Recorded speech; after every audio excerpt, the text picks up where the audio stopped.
Hello, I'm delighted to introduce Anne Tannam's poetry reading. Anne is a Dublin poet with two published poetry collections. Tides Shifting Across My Sitting Room Floor, published by Salmon Poetry in 2017, and Take This Life, published by Word on the Street in 2011. Her third collection, 26 Letters of a New Alphabet, is due to be published by Salmon Poetry in the summer of this year. Anne is a qualified life coach, and through her business, Creative Coaching, Anne helps other writers to build and sustain flourishing writing practices. She regularly runs writers' coaching clinics and workshops all over the country. She's a bundle of energy, and we're delighted to have her as Poet in Residence at Trim Poetry Festival 2020, even if that residency is virtual. She has already conducted an online live poetry workshop. She has given a writing clinic which is available online. Later this evening, she'll launch an excellent new poetry collection. But now I'm delighted to welcome Anne Tannam to read from her own work. Anne Tannam. Hello and welcome to this poetry reading that is part of the Trim Poetry Festival. It's really great to be here and I'm looking forward to sharing some poems with you. I'm going to start with a poem that I suppose is reminding us of how much we're missing getting out and about and meeting each other and kind of being part of a crowd, that lovely experience that we have when we're connecting with people in a crowd. And this poem, which is going to be in my next collection, which hopefully will be out later this year. It was to launch on the 23rd of June, but obviously with COVID, that's not happening. But it is being published as part of an anthology later in the summer as well, that is in aid of the Purple House, and it's being edited by Tanya Farley. So thank you for including it. And it's called A Friday Night in January. When you head out, expecting nothing from the evening, cycle to a charity gig you reluctantly promised to go to, and finding a place on the square outside to lock your bike, you head down the basement steps. The muffled thrum of music, urgent and pulsing, pushing you through doors into a teeming crowd, swaying in their seats, buzzing round the bar, sparking off the energy coming from a low stage where 5 members of a middle-aged band are playing like it's the last waltz, like it's their last dance before the clock strikes 12. And before you know it, you've stepped off the edge, stepped into the mystery of what it means to be in Dublin in a basement bar on a Friday night. And much, much later when you re-emerge, a soft rain is falling on the square, on your bike, on the swans resting on the canal bank. And on the final stretch of hushed road, an unexpected encore. A fox appears on the footpath ahead, crosses the road in front of you, the music of her movement, a song in the back of your throat, before disappearing through an open gate to silent, rapturous applause. We see a lot of foxes at the moment here in Dublin, the urban foxes, and yeah, I think they're even more out and about since the lockdown. So that poem puts me in mind of a poem that also has a fox in it, that comes from my second collection, Tides Shifting Across My Sitting Room Floor. And I wrote it for a friend who had fallen off the wagon. And I know during this time of COVID too, so many people are struggling with addiction and with alcoholism. And so I wrote this poem for him, and I hope that he's well wherever he is. It's called Feral. I remember reading a story once, set in Victorian England, about a gentleman whose young wife, in an unexplained miracle of the very worst kind, gradually turns into a fox. And here you are sitting in our kitchen at 1:45 in the morning, dressed in someone else's coat, smelling of neglect and nights without the comfort of sleep.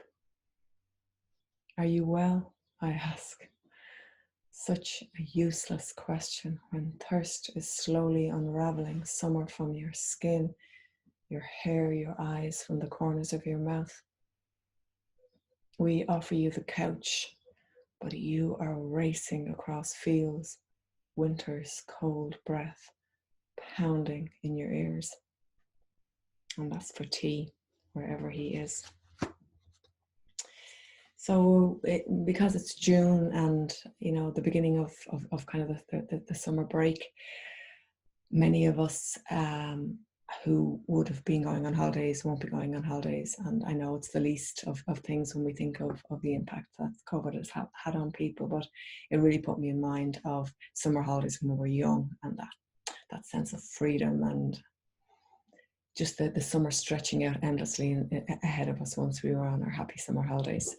And I always spent my summer holidays down in Cove, where my mum was from, in County Cork. And so this poem is called "And Cove Was Cousins," and it's for all of us who are dreaming of our summer holidays. The train to Cove, we're nearly there. Dunkettle, Little Island, Cove Junction, Fota, Carrigallow, Rushbrook, where the Allens live. Cove Station, end of the line. Check under the seats before we go. 11, Harbour Hill, a marble step, worn and warm. Granny and Mammy inside, talking, smoking, taking no notice. Go on outside and play. The stag's head glaring in the hall because Grandad liked to shoot, but he was dead before I was born. Aunties who looked like Mammy but sounded different. Her voice different when she was with them. Talking, smoking, taking no notice. Go on outside and play. Dad on a bench reading the paper. The promise of 99s if we're good. Dinner time. Big ones in the front room, no one to mind them. Punching, laughing, planning danger. Small ones in the kitchens with grown-ups taking no notice. Soggy fish fingers, mash and beans. Go down to Ellis's and play. Racing up to Auntie Maura's for our bath because Granny had only one toilet out the back. A chamber pot with flowers on the side under our bed in case we had to pee at night. A piano out of tune in the sitting room upstairs. Be quiet, your Granny is in bed with Gregory Peck. Outside the window, a liner passes, then a smaller boat, another big one. The rain has stopped. Go on outside and play. Older cousins, big brothers climbing from the low road to the high. Don't try it, you're too small. Fighting bullies on Lynch's Quay, fishing for danger, hanging off buildings, taking the train to Cork on their own.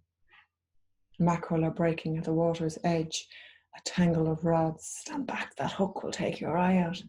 Flashing in water, hanging from hooks, twitching in boxes, blood and guts on the pier. Trips to Coskinny around the rocks if the tide is out. Can we stop in Hurley's for Sardona? My legs are tired. Are we nearly there? Stop whinging. Swimming in White Point, only go in as far as your waist.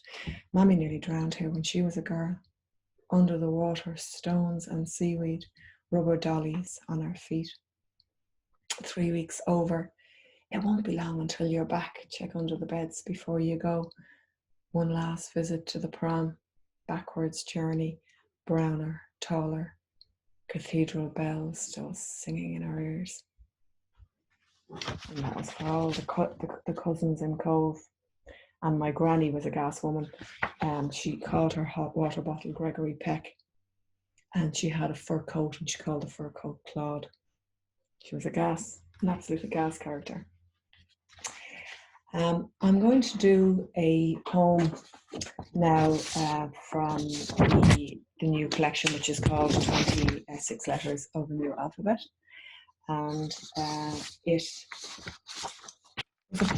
a full section in the collection which is kind of conversations about dying or death and conversations with the dead.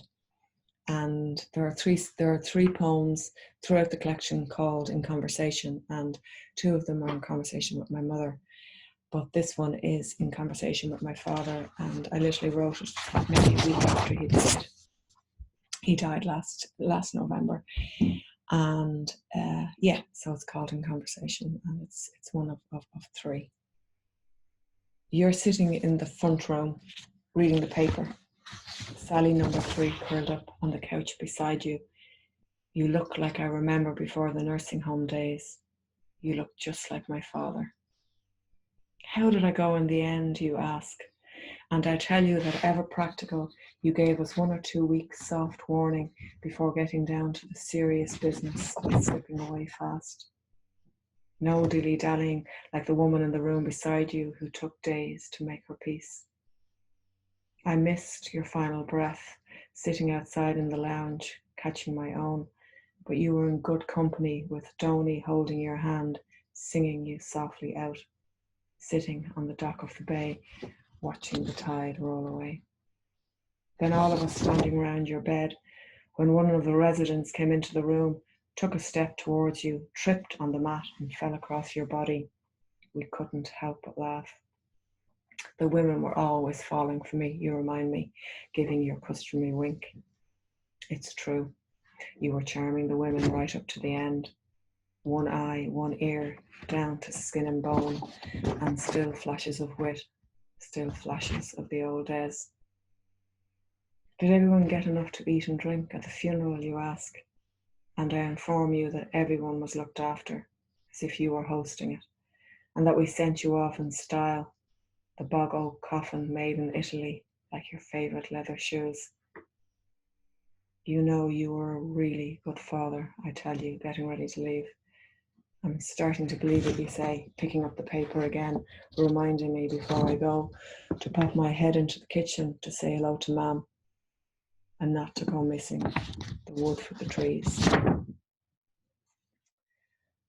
And then this next poem that I'm going to do, I wrote only a few weeks ago, and I can't say that it's not in response to the pandemic. It's just simply the experience of living through this and kind of noticing how it turns up in our lives. So it's called when he retired, my father took to walking. Flanked by his 4-legged retirement gift, he'd stroll for hours and hours, giving neighbours the nod, nosing out local parks hidden by hedges, mapping the area with each turn taken. He found our house on one such stroll, saw the for sale sign, discovered he knew the lad that was selling it, got us an early viewing. Since this has happened, I've taken to walking, my father's young ghost at my heels, sometimes going right when leaving the house, sometimes going left, letting the road take me where it decides I should go, within my 2-kilometre kingdom, 2 metres apart. Did my father know that if you take a left at Davot Road, don't cross over the Lewis tracks, but stay on the footpath for 200 metres or so, the South Dublin Central Ambulance Station is there on your left. And every time I've passed it since this has happened, an ambulance is leaving or an ambulance is going back in. Sometimes one, then close on its heels another. And I reach for my father, forgetting in that moment that none of this can do him harm.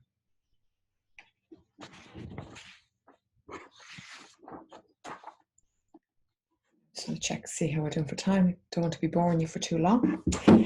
So I'm just going to do two more poems. And in fact, no, I won't. I'll just do one more poem. And this poem is from the last collection, and it is the final poem of the collection. Actually, I lie. I will do 2 more poems because I do have another one in mind that I meant to do. I'm just reaching for it here.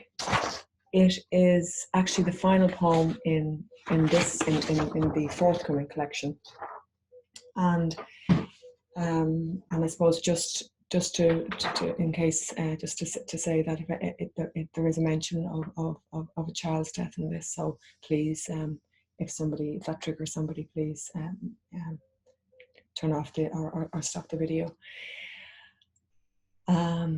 But this poem for me, this came from a place of just thinking about the power of language and the power of story, and how incredibly potent it is that when we share our lives with each other, and how words can literally transform our experience, our existence. It's called A Mother Speaks, and that's the first line of it as well. The first line is the title. A mother speaks of her daughter's birth, the deafening absence of a heartbeat, the stillness of a body, the time of death announced, and how she asked to hold her daughter, removed the blanket, placed the perfect body against her own, called out to her partner to lie beside them, offer his warmth to their daughter, and together they placed incantations into the whirls of her exquisite ears. The story of her name, the story of her welcome, her given name, the excitement of her siblings, the buttery warmth of the yellow they'd chosen for the nursery walls, her place in the scheme of their lives. And as they weaved the story around her, a filigree of breath beyond the realms of science and medicine flared in each of her nostrils, filled her lungs, the rise and fall of her chest pressing up against their words, demanding to hear more. And I wrote that after just coming across several stories and many YouTube clips of stories of newborns who had been pronounced dead, and had through what the parents had done, and in this instance had pressed the little body against their own and told the story of her life to them, had kind of miraculously come back to life. And it was just really profound when I listened to those stories. So there's a word, the rise and fall of her chest, and so I'm just going to finish off with a poem that's called Rise. And it's the last poem in the last collection, and I suppose it's just what I want to leave you with today. And I want to thank you so much for listening, and I hope that you enjoy the rest of the festival. It's been fantastic that it went online and that we all got the chance to celebrate. So thanks again to Trim Poetry Festival for inviting me to read, and I'm going to leave you with Rise. Darer we let go of all the things we lost in the fire. You are still breathing. I am still breathing. The lighthouse still stands at the far end of our south wall. And just today on the canal, 20 swans or more took sudden flight, their wings low and heavy, gathering speed over startled waters. Passers-by stopped in their tracks, mesmerized, and for one weightless moment forgot they could not fly. Thanks a million for listening, and enjoy the rest of the festival. All the best.